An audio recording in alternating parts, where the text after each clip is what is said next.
Next question हमको देखना है क्वेश्चन नंबर 11। इसके अंदर हमको क्या बोला है, the study of physical phenomenon at low temperature, है ना। हाई टेम्परेचर मेजर करने वाली जो ब्रांच होती है उसे हम क्या नाम देते हैं, पायरोमेट्री। और लो टेम्परेचर मेजर करने वाली जो ब्रांच होती है, 0 केल्विन के आसपास का टेम्परेचर मेजर करने वाली जो ब्रांच होती है या उस टेम्परेचर में स्टडी करने वाली जो ब्रांच होती है वो होती है क्रायोजेनिक्स। ठीक है, तो ऑप्शन सी करेक्ट हो गया हमारा 11th में। क्वेश्चन नंबर 12, स्टेम करेक्शन क्या होता है। प्लैटिनम रेजिस्टेंस जो होता है, प्लैटिनम रेजिस्टेंस थर्मोमीटर, यहाँ पे क्या हो जाता है, टेम्परेचर का लॉस होता है, टेम्परेचर लॉस होता है यहाँ पे, है ना। और ये टेम्परेचर लॉस नहीं होना चाहिए, उसके लिए हमको यहाँ पे कुछ तो भी अरेंजमेंट करना पड़ेगा। तो इसके अंदर हम मिक्स करते हैं लीड। ठीक है, तो ये लीड का यूज़ करके हमने क्या किया, कॉम्पेंसेशन किया, है ना, भरपाई किया, ताकि उसका नुकसान ना हो, टेम्परेचर का लॉस ना हो। तो इसीलिए हम इसे बोलते हैं compensating, compensating leads, compensating leads. ठीक है, तो stem correction in platinum resistance thermometer are illuminated by the use of compensating leads. Option C correct हो गया। Question number 13, the absolute zero is the temperature at which, क्या हो जाता है, molecule का जो मोशन होता है वो मोशन कंप्लीटली स्टॉप हो जाता है, कंप्लीटली स्टॉप्ड। कहाँ पे हो जाता है वो कंप्लीटली स्टॉप, तो वो हो जाता है 0 केल्विन पे। पार्टिकल बिल्कुल भी मोशन नहीं करेगा। ठीक है, पहले ये जो दो पार्टिकल थे ऐसे ऐसे, ये यहाँ से लेके यहाँ तक ऐसे वाइब्रेट कर रहा था, यहाँ से लेके यहाँ तक ऐसे वाइब्रेट कर रहा था।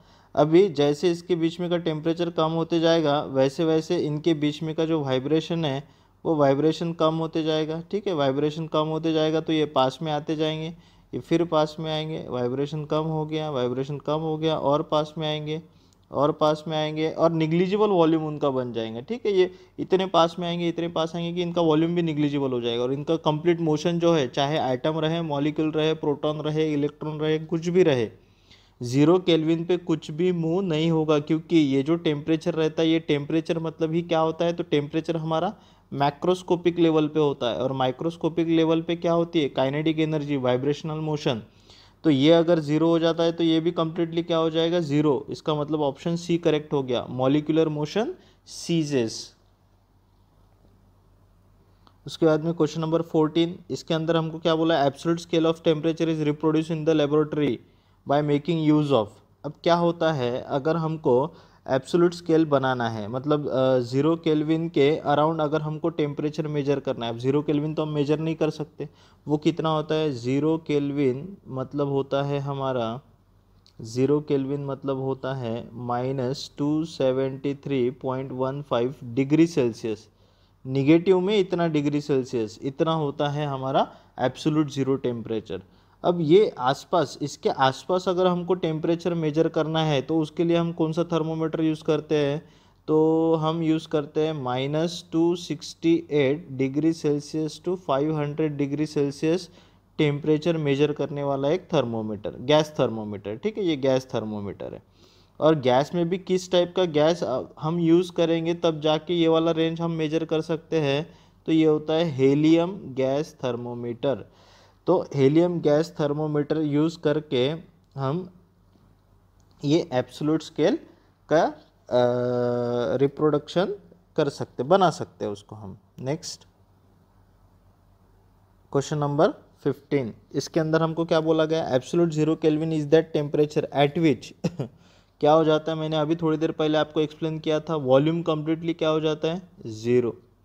वॉल्यूम हो जाता है हमारा 0, और पार्टिकल का मोशन ही स्टॉप हो गया, मूव ही नहीं कर रहा है, इधर उधर जाके टकराएगा नहीं, तो प्रेशर भी क्या हो जाएगा, 0, है ना। तो ऑप्शन सी करेक्ट हो गया हमारे यहाँ पे। Next question number 16, on which of the following scale of temperature the temperature is never negative.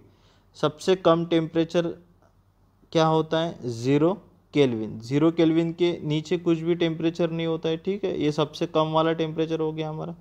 और बाकी जो वैल्यूज़ रहेगी वो इसके ऊपर ही रहेगी पॉजिटिव।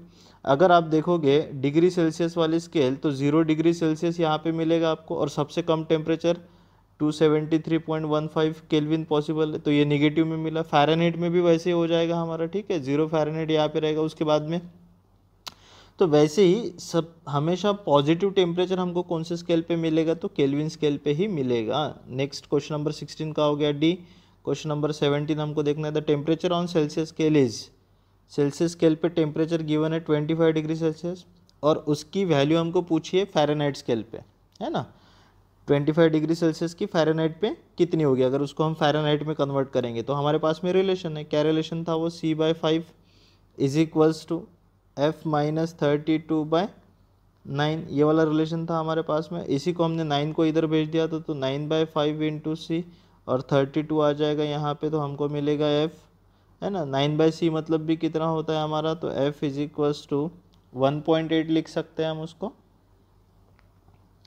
तो ये हो जाएगा हमारा 25, सी की वैल्यू होगी 25, ये हो जाएगा हमारा 9/5 प्लस 32, ये हो गया हमारा सी हमको गिवन है ना।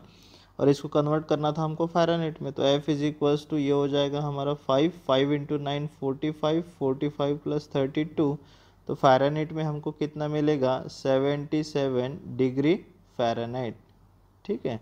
77 डिग्री फ़ारेनहाइट मतलब ऑप्शन बी करेक्ट हो गया। क्वेश्चन नंबर 18 हमको सॉल्व करना है। One quality of thermometer is that it's heat capacity should be small. Heat capacity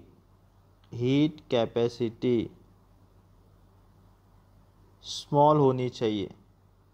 heat capacity small का मतलब क्या होता है, टेम्परेचर क्विकली इंक्रीज होना चाहिए,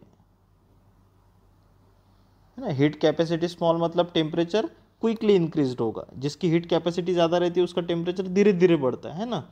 तो क्विकली इंक्रीजिंग टेम्परेचर ये मेजर करने के लिए हम यूज़ करते हैं थर्मोकपल थर्मोमीटर का, थर्मोकपल थर्मोमीटर्स का, ठीक है। ये हमने थ्योरी के पोर्शन में पॉइंट कवर किया था। हीट कैपेसिटी अगर स्मॉल है इसका मतलब टेम्परेचर क्विकली इंक्रीज होता है, और क्विकली इंक्रीजिंग टेम्परेचर के लिए हम थर्मोकपल थर्मोमीटर्स का यूज़ करते हैं, थर्मोकपल्स थर्मोमीटर्स, है ना। तो ये हो जाएगा हमारा उस केस में बेस्ट वाला थर्मोमीटर, उसमें हमको यूज़ करना पड़ेगा ये वाला बेस्ट वाला थर्मोमीटर। और फिर ऑप्शन में हमको क्या गिवन है, P इज़ बेस्ट। अब P हमको क्या गिवन है, P मतलब है हमारा मर्क्यूरी थर्मोमीटर, तो ये करेक्ट है क्या, नहीं। और Q क्या है हमारा, Q is the resistance thermometer, ये भी बेस्ट नहीं है हमारा, तो बेस्ट कौन सा हो जाएगा, R थर्मोकपल हो जाएगा हमारा, ठीक है। R एक मीटर है हमारा, R थर्मोकपल हम जिसको बोलेंगे, तो R इज़ बेस्ट। लेकिन R इज़ बेस्ट हमको दो ऑप्शन में गिवन है, B में भी गिवन है, C में भी गिवन है, और उसके साथ में ऑप्शन गिवन है P इज़ वर्स्ट। अब P क्या है, तो मर्क्यूरी थर्मोमीटर है, तो P हमारा वर्स्ट नहीं है। तो P भी क्या होता है कि जो हमारा मर्क्यूरी थर्मोमीटर होता है उसके अंदर भी अगर आपको टेम्परेचर मिल जाएगा थोड़ा सा भी, तो मर्क्यूरी का एक्सपांशन बहुत ज़्यादा होता है। जैसे गैस थर्मोमीटर्स में होता है, तो मर्क्यूरी में भी टेम्परेचर मिलते बराबर उसके अंदर एक्सपांशन होता है, तो क्विकली इंक्रीजिंग टेम्परेचर के लिए उसका भी हम इस्तेमाल कर सकते हैं। लेकिन उससे ज़्यादा इस्तेमाल किसका करेंगे, थर्मोकपल का। फिर बाद में कौन आएगा हमारा, तो P भी हमारा कोई वर्स्ट वाला नहीं है, P भी हम उसके लिए यूज़ कर सकते हैं। लेकिन ये जो रेजिस्टेंस थर्मोमीटर है, ये resistance thermometer quickly increasing temperature के लिए यूज़ नहीं किया जाता है ना। जहाँ पे हीट कैपेसिटी ज़्यादा होती है वहाँ पे यूज़ किया जाता है हमारा रेजिस्टेंस थर्मोमीटर। तो हमारा ऑप्शन क्या है, तो ये Q तो हमारा एकदम उल्टा आंसर हो गया, मतलब R इज़ बेस्ट हो गया हमारा, Q हो गया वर्स, तो ऑप्शन C यहाँ पे करेक्ट हो गया हमारा। नेक्स्ट है क्वेश्चन नंबर 19, इसके अंदर हमको क्या बोला है, 2 thermometers are use to record the temperature of a room. 2 thermometer है और वो 2 थर्मोमीटर हम किसके लिए यूज़ कर रहे हैं,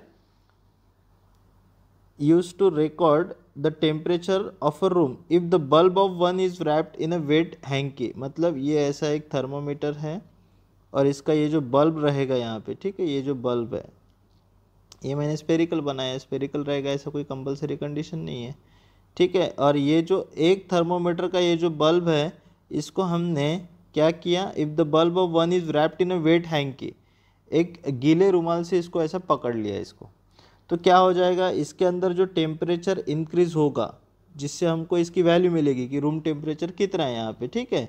तो ये यहाँ पे क्या होगा, ये जो हमारा वेट हैंकी है यहाँ से होगा इवेपोरेशन, और इवेपोरेशन होने के वजह से इसका टेम्परेचर हो जाएगा कम, ये जो हैंकी है इसका टेम्परेचर हो जाएगा कम, है ना, इवापोरेशन होने की वजह से ये ठंडा हो जाएगा, तो ये ज़्यादा टेम्परेचर मेजर नहीं कर पाएगा, और ये वाला ज़्यादा टेम्परेचर मेजर करेगा, ये इसका टेम्परेचर इसको कम ही मिलेगा, इसका टेम्परेचर ज़्यादा मिलेगा, है ना।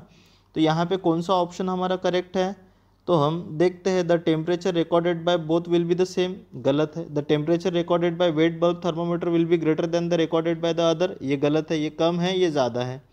The temperature recorded by dry bulb thermometer will be greater than that recorded by the other, ये ऑप्शन सी हमारा करेक्ट हो गया यहाँ पे।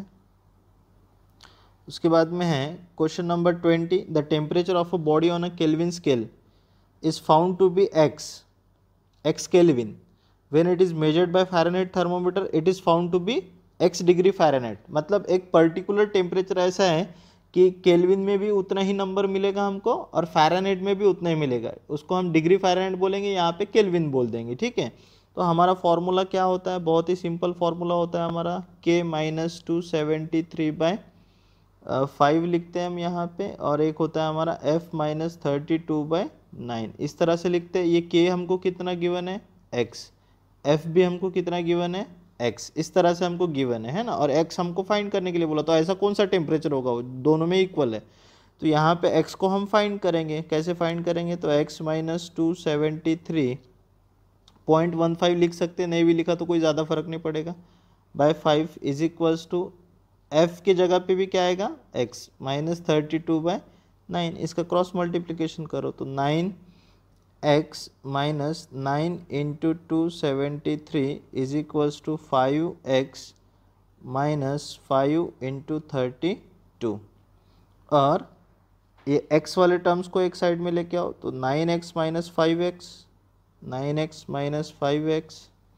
इज इक्वल्स टू -5 × 32 प्लस 9 × 273, और ये हमको मिलेगा 4x is equals to this, है ना, और ये कैलकुलेशन करने के बाद में x इज इक्वल्स टू हमको मिलेगा 574.25, 574.25, तो हमारा ऑप्शन हो जाएगा सी।